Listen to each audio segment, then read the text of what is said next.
Wow, naka 3 days taping na nga ang bagong serye ni Janine Gutierrez at Jericho Rosales na The Accused.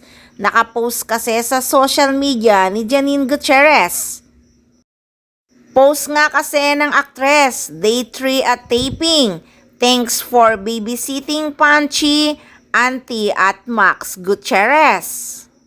Nako! Excited na talaga kaming mga fans ng Ekonin sa pasilip ng mga ilang eksena sa seryeng ito. Sa March na kasi ang filming ng serye. Excited na ang mga fans.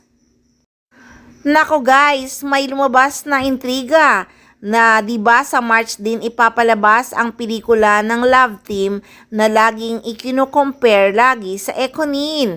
Pangalanan na nga natin, syempre ang Kim Pao. Yung pelikula nilang My Love Will Make You Disappear ay ipapalabas din ngayong March. Ay sus, ano naman kung ipapalabas nga ang kanilang movie sa March? Teleserye naman ang Ekonin, ang The Accused na maganda ang story. Hindi naman pakilig-kilig ang serye, may pagka-action at suspense yata. Magkaiba naman yon. So basta kaming mga fans ng Janine at Eko nakapokus sa serye nila na The Accused. Pero alam nyo ba na manunood din ako ng My Love Will Make You Disappear? Syempre sa sine yon. Isang araw lang naman yon. Suportahan na lang natin ang pelikula o serye ng kapamilya.